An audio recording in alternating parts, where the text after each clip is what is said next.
औज़ुबिल्लाहि बिस्मिल्लाहिर्रहमानिर्रहीम। अस्सलाम वालेकुम। मैं हूं नदीमुल हसन और आज हम पढ़ेंगे आइसोमेरिज्म एंड कोऑर्डिनेशन कंपाउंड्स। इस टॉपिक में हम कौन कौन सी चीज़ें डिस्कस करेंगे उसके आउटलाइन को पहले डिस्कस कर लेते हैं। सबसे पहले हम सीखेंगे आइसोमर क्या होते हैं और आइसोमेरिज्म क्या होते हैं। फिर इसके बाद हम इसके टाइप्स पे जाएंगे जो कि कोऑर्डिनेशन कंपाउंड में पाए जाते हैं। एक जिसमें है पहला स्ट्रक्चरल आइसोमेरिज्म, दूसरा है स्टीरियो आइसोमेरिज्म।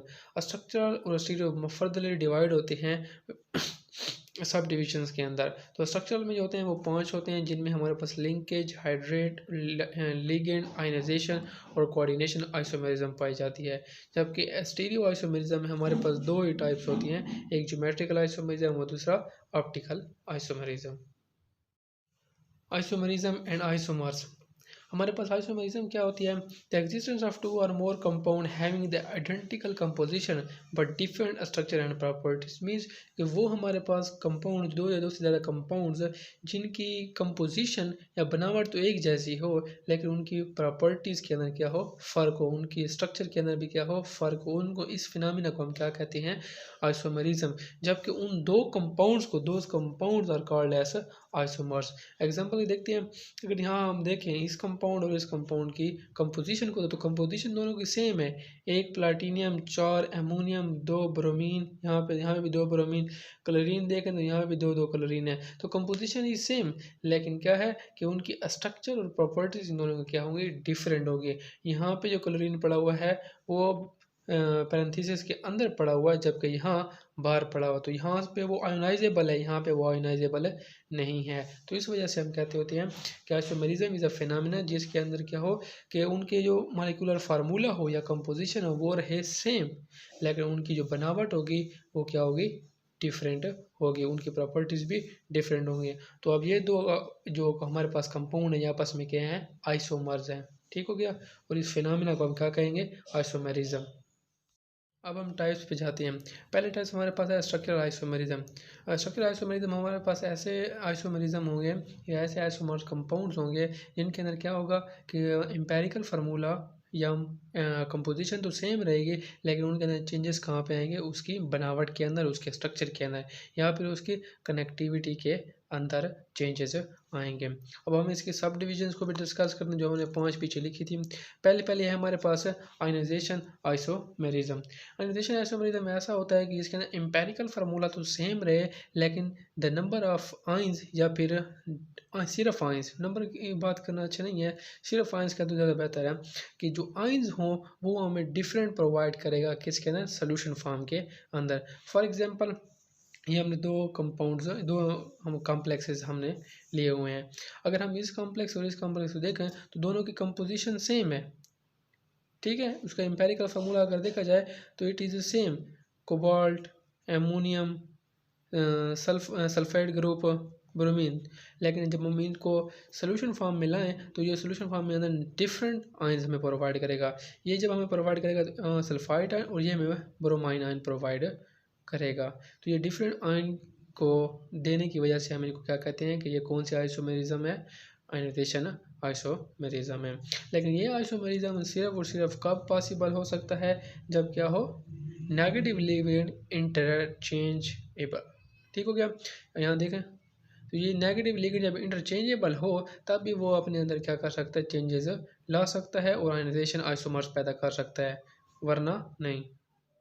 लिंकेज आइसोमेरिज्म जो है वो पॉसिबल हो सकते हैं थ्रू द एम्बिडिएंट लिगेंड। अब एम्बिडिएंट लिगेंड हमारे पास कौन से होते हैं, ऐसे लिगेंड जो एक पॉइंट से ज़्यादा कैपेसिटी रखते हों, वो सेंट्रल मेटल एटम के साथ बॉन्ड बना सकते हों। अब मिसाल के तौर पर नाइट्रो ग्रुप को ले लें तो नाइट्रो ग्रुप के अंदर चांसेस होता है कि वो हमारे पास मेटल के साथ एन ग्रुप के साथ भी ज्वाइन हो सकता है, और उसके साथ अंदर पॉसिबिलिटी होती है कि वो ओ के साथ भी अपने मेटल के साथ बॉन्ड बना सकता है। तो इस किस्म के लिगेंड्स को हम क्या कहते होते हैं, एम्बिडिएंट लिगेंड्स। तो जब एन के साथ वो ज्वाइन होगा तो उसको हम कहते हैं नाइट्रो ग्रुप, लेकिन जब वो ओ के साथ ज्वाइन करेगा तब हम उसको कहेंगे नाइट्रेटो ग्रुप। इसके अलावा हम दूसरा नाम भी इनको दे सकते हैं। इसके लिए नाइट्रो ग्रुप के लिए हम इसको दूसरा नाम दे सकते हैं एन नाइट्रेटो, ताकि वो रिप्रेजेंट करे कि वो उसकी जो बॉन्डिंग है वो किसके साथ हो रही है, एन ग्रुप के साथ। और अगर ऑक्सीजन के साथ कर रहा होगा तब हम इसको नाम मेंशन करेंगे ओ नाइट्रेटो, मीन्स द बॉन्डिंग और the linkage point is oxygen. ठीक हो गया। अब ये इसके एग्जांपल, अगर यहाँ पे हम देखें तो यहाँ पे जो लिगेंड है वो N ग्रुप के साथ इसके साथ कोबाल्ट के साथ अटैच है, लेकिन यहाँ अगर हम देखें तो कोबाल्ट के साथ अटैच होने वाला नाइट्रो ग्रुप का कौन सा पार्ट है, ऑक्सीजन है। तो ये जो हमारे पास लिंकेज हो रही है इसको हम कहेंगे कि ये हमारे पास लिंकेज आइसोमेरिज्म है, और ये हमारे पास लिंकेज आइसोमर्स है। नेक्स्ट हमारे पास है हाइड्रेट आइसोमेरिज्म। हाइड्रेट आइसोमेरिज्म कौन से होते हैं, ये पानी जो होता है एज अ लिगेंड के तौर पर आके ट्रीट होता है और रिप्लेसमेंट कर देता है लिगेंड की, तो इसको हम कहते हैं कि ये कौन से हाइड्रेटेड आइसोमर या फिर हाइड्रेट आइसोमेरिज्म कहलाता है। लेकिन इसके अंदर ये है कि जो हमारा पानी होगा वो डायरेक्ट लिंक करेगा किसके साथ, मेटल के साथ। इन बाहर वाला यानी कि प्राइमरी वैलेंसी वाला वो नहीं काउंट होता है इसके अंदर। अब अगर यहाँ हम दो एग्जांपल देखें तो ये हमारे पास दोनों हेक्सालिगेंड की हैं। ये हमारे पास वायलेट कलर शो करता है, ये हमारे पास ग्रीन कलर शो करता है। तो ये आपस में दो क्या हैं, हाइड्रेट आइसोमर्स कहलाते हैं। अब इनके प्रूफ के लिए भी हम चेक कर सकते हैं H2SO4 और AgNO3 के साथ। वार्नर थ्योरी में हमने पढ़ा था AgNO3 के साथ रिएक्शन जब भी वो क्लोरीन को देता है तो वो हमें क्या प्रोवाइड करता है, AgCl के PPT। तो इसके थ्रू हमें पता चल जाएगा कि यहाँ पे 3 PPT आ रहा है और यहाँ पे हमारे पास सिर्फ 2 PPT देगा। तो इसके थ्रू हमें पता चल जाएगा कि इसके अंदर डिफरेंट नंबर ऑफ वाटर जो हैं वो कनेक्शन कर रहे होंगे। ठीक हो गया, यहाँ पे 6 तो वहाँ पे 5, इसके थ्रू में पता चल जाएगा। और दूसरा टेस्ट हम H2SO4 के साथ भी चेक कर सकते हैं, क्योंकि अगर H2SO4 जो है वो डिहाइड्रेटिंग एजेंट के तौर पर एक्ट करेगा, जब हम इसके साथ ट्रीट करेंगे तो कोई इफेक्ट नहीं होगा। क्यों? क्योंकि ये डायरेक्ट लिंकेज है तो ये बॉन्ड नहीं तोड़ेगा, बाहर वाला जो होता है वही सिर्फ एवोपरेट या डिहाइड्रेट हो जाएगा, तो यहाँ पर नो इफेक्ट होगा। तो इसका मतलब ये पानी जो यहाँ पानी के जो मॉलिक्यूल पड़े होंगे वो डायरेक्ट लिंकेज कर रहे होंगे और हाइड्रेटेड आइसोमर्स बना रहे होंगे। लेकिन जब अगर यहाँ पे हम देखें तो यहाँ पे जब हम उसको H2SO4 के प्रेजेंस के अंदर इसकी डिहाइड्रेशन करेंगे तो यहाँ पे ये वाला जो हमारे पास पानी का मॉलिक्यूल लगा वो डिहाइड्रेट हो जाएगा और रिमूव हो पाएगा। तो इसके थ्रू हम चेकिंग कर सकते हैं हाइड्रेट आइसोमेरिज्म की। कोऑर्डिनेशन आइसोमेरिज्म से हम थोड़ा सा ऊपर एक पुरानी चीज़ को डिस्कस कर लेते हैं कि जब भी कॉम्प्लेक्स बनता है तो उसका एक पार्ट जो हमारे पास होता है वो पॉजिटिव होता है और एक पार्ट उसका क्या होता है, नेगेटिव होता है। लेकिन यहाँ दूसरी जितनी भी अब तक हमने एग्जांपल देखे हैं वहाँ पे जो कॉम्प्लेक्स साइन होता था या पॉजिटिव हो सकता था या नेगेटिव हो सकता था, लेकिन जो दूसरी स्पीशी होती थी वो सिंपल होती थी, या तो कंपाउंड सिंपल या फिर मॉलिक्यूल होता था सिंपल सा और बॉन्ड लिंकेज करता था। लेकिन जब हम कोऑर्डिनेशन आइसोमेरिज्म की बात करते हैं तो यहाँ पे डिफरेंट चीज़ ये होती है कि जो उसका कैटाइनिक पार्ट या फिर एनायनिक पार्ट होता है वो दोनों के दोनों कॉम्प्लेक्स आयन ही होते हैं। यहाँ पे देखें इसके एग्जांपल के अंदर तो CONH3 और यहाँ पे CrCN6, तो यहाँ पे ये भी हमारे पास कॉम्प्लेक्स है, ये भी हमारे पास कॉम्प्लेक्स है, जबकि ये नेगेटिव और ये पॉजिटिव। तो यहाँ पे हमारे पास दोनों के दोनों जो हमारे पास कैटाइन और एनाइन होंगे वो दोनों के दोनों क्या होंगे, कॉम्प्लेक्स ही होंगे। और फिर इनके अंदर आइसोमेरिज्म का फिनोमेना किस तरह एग्जिस्ट करेगा, वो एग्जिस्ट करेगा थ्रू द लिगेंड इंटरचेंजिंग। ये लिगेंड जो होगा NH3 यानी कि अमोनिया वो शिफ्ट हो जाएगा यहाँ पे, और ये CN6 जो होगा वो हो जाएगा शिफ्ट यहाँ पे। जैसे कि देखो कोबाल्ट के साथ अमोनिया अटैच था, जबकि यहाँ पे कोबाल्ट के साथ साइनो ग्रुप अटैच है, यहाँ पे क्रोमियम के साथ साइनो ग्रुप अटैच है, जबकि यहाँ पे अमोनिया। तो these two compound are called as coordination isomer and the phenomena is known as coordination isomerism. अब इसके अंदर एक और चीज़, एक ख़ास बात कि जब भी हम कोऑर्डिनेशन आइसोमेरिज्म की बात करेंगे तो उसके अंदर जो दोनों कॉम्प्लेक्स हमारे पास पड़े होंगे उनके अंदर जो कोऑर्डिनेशन नंबर होना चाहिए वो हमेशा क्या होगा, सेम होगा।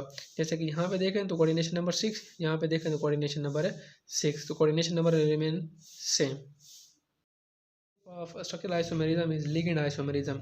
इसमें हमारे पास क्या होता है कि लिगेंड खुद शो करेगा आइसोमेरिक पॉसिबिलिटीज़। अगर हम ये एग्जांपल देखें तो इसमें हमें देखें कोबाल्ट 1,2 डाइअमाइनो प्रोपेन Cl2 पॉजिटिव यानी कि फॉर्म में पड़ा हुआ है, कॉम्प्लेक्स आइन है। तो यहाँ पे हमारे पास ये लिगेंड है। अगर इस लिगेंड को हम स्ट्रक्चरली ड्रा करें तो उसकी बनावट कुछ इस तरह है कि सेकंड ग्रुप के ऊपर एक अमाइनो ग्रुप लगा हुआ है और एक नंबर 1 के ऊपर अटैच है। तो यहाँ लिगेंड के अंदर पॉसिबिलिटी होगी कि वो अपनी इंटरचेंजेस कर पाएगा और आइसोमेरिक फिनोमेना शो करके हमें लिगेंड आइसोमर्स देगा। लेकिन अगर इसको हम इस तरह देखें लिगेंड को, यहाँ पे देखें 1,3 डाई अमाइनो प्रोपेन है, 1 2 3, यहाँ पे वो दूसरे के ऊपर अटैच है, जबकि यहाँ पे वो कहाँ चला गया, तीसरे के ऊपर चला गया। तो जब लिगेंड अपने अंदर पॉसिबिलिटी पैदा करेगा आइसोमर फिनोमेना को शो करने की, तो इस किस्म के आइसोमेरिज्म को हम क्या नाम देंगे, लिगेंड आइसोमेरिज्म। और ये दो हमारे पास क्या कराएंगे, लिगेंड आइसोमर्स। करते हैं स्टीरियो आइसोमेरिज्म को। तो स्टीरियो आइसोमेरिज्म के अंदर क्या होगा कि उनकी स्ट्रक्चर और कनेक्टिविटी तो आपस में क्या होगी, सेम होगी, लेकिन उनके अंदर जो फ़र्क होगा वो कहाँ पे आएगा, पोजीशन के अंदर आएगा इन 3D स्ट्रक्चर। ठीक हो गया। अब मिसाल के तौर पर ये हमने एग्जांपल लिया है पीटी, यहाँ पे दो प्लेटिनियम के इर्द गिर्द हमारे पास 4 स्पीशीज़ हैं। तो यहाँ पे अगर हम देखें तो ये स्केयर प्लेनर स्ट्रक्चर में है, तो ये भी सिमिलरली स्केयर प्लेनर स्ट्रक्चर ही है। लेकिन फ़र्क क्या आ रहा है कि यहाँ पे अमोनिया के 2 मॉलिक्यूल सेम साइड पे हैं, जबकि यहाँ पे अपोजिट। सिमिलरली क्लोरीन यहाँ पे सेम साइड पे है, तो यहाँ पे अपोजिट साइड के ऊपर है। तो इससे ये शो होता है कि उनके स्ट्रक्चर के अंदर और कनेक्टिविटी के अंदर कोई चेंजेस नहीं है। यहाँ पे भी अमोनिया प्लेटिनियम के साथ अटैच है, यहाँ पे भी प्लेटिनियम के साथ ही अटैच है, लेकिन फ़र्क कहाँ पे आ रहा है, उनकी पोजीशन के अंदर। यहाँ पे वो इस पोजीशन के ऊपर अटैच है, लेकिन यहाँ पे वो डिफरेंट पोजीशन के ऊपर अटैच है। तो इस किस्म के आइसोमेरिज्म को हम क्या नाम देंगे, स्टीरियो आइसोमेरिज्म। इसके बाद हम डिस्कस करते हैं इसकी सब डिवीजन को, जो है ज्योमेट्रिकल आइसोमेरिज्म।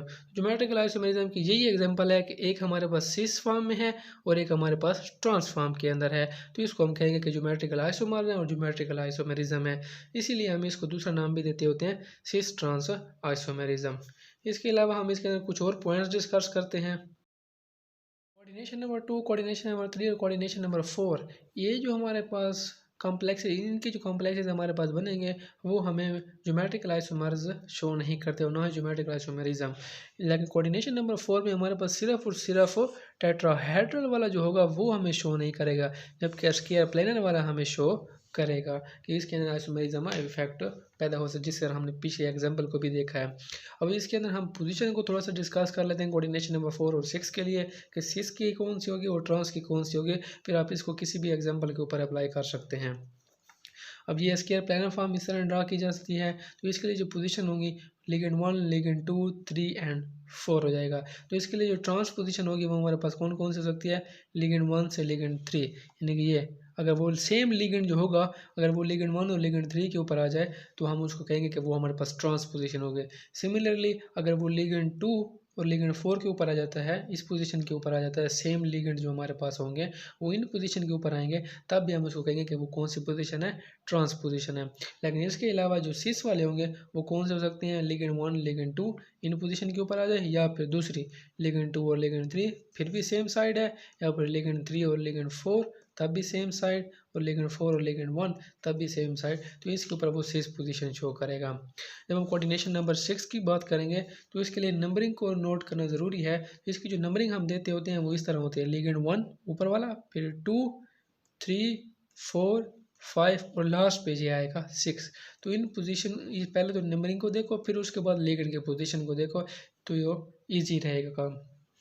तो जब भी लिगेंड सेम लिगेंड है, जब हमारे पास लिगेंड 1 और लिगेंड 6 पोजीशन के ऊपर आ जाएगा, L1 और L6 पोजीशन पे आ जाएगा, तब वो क्या होगा, ट्रांस होगा। सिमिलरली ये पोजीशन 3 और 5, सॉरी 3 और 5 तब भी वो हमारे पास क्या होगा, ट्रांस होगा। या फिर लिगेंड 2 और 4 तब भी वो हमारे पास क्या होगा, ट्रांसपोजिशन के ऊपर ही शो होगा। लेकिन इसके अलावा बाकी जितने भी आएंगे वो हमारे पास क्या होंगे, सिस, जैसे कि L1, L2 सेम साइड, ये भी हमारे पास आ जाएगा L2, L3, L4 है, L5, L3, L4, तो ये सारे के सारे हमारे पास क्या होंगे, सिस पोजीशन को शो करेंगे। दूसरी type, last type, optical isomerism. Optical isomerism हमारे पास क्या कौन से होते हैं कि ऐसे कम्प्लेक्सेस जिनका एम्पेरिकल फार्मूला क्या हो हमारे पास सेम हो, लेकिन वो क्या करेंगे, किसी भी प्लेन पोलराइज लाइट जब उनके ऊपर पड़े तो वो उनको रोटेट कर पाएँ, ठीक है, और हमें शो करें ऑप्टिकल एक्टिविटी। तो इन किस्म के हम आइसोमर कंपाउंड्स को हम क्या कहेंगे कि वो हमें क्या शो करते हैं, ऑप्टिकल आइसोमेरिज्म शो करते हैं, और उनको हम नाम देंगे ऑप्टिकल आइसोमर्स। उनमें से एक जो होगा वो ये जो प्लेन पोलराइज लाइट आएगी वो उसको लेफ्ट की तरफ रोटेट करेगा, दूसरा जो होगा उसको राइट की तरफ रोटेट करेगा। जो लेफ्ट की तरफ रोटेट करेगा उसको हम नाम देंगे लिवो, या फिर पूरा नाम लेवो रोटेटरी, और जो राइट की तरफ रोटेट करेगा उसको हम नाम देंगे डेक्स्ट्रो रोटेटरी। जबकि इन दोनों के मिक्सचर को हम क्या नाम देंगे, रेकिमिक मिक्सचर। ठीक हो गया, ये उसके एग्जांपल। ये हमारे पास कॉम्प्लेक्स पड़ा हुआ है, ठीक हो गया। या इनमें से एक जो होगा वो उसको प्लेन पोलराइज लाइट को लेफ्ट की तरफ रोटेट करेगा और दूसरा किसकी तरफ रोटेट करेगा, राइट की तरफ रोटेट करेगा। जबकि इन दोनों मिक्सचर को हम क्या नाम देंगे, रेकिमिक मिक्सचर का नाम देंगे। तो ये हमारे पास दो क्या हो जाएंगे, ऑप्टिकल आइसोमर्स हो जाएंगे।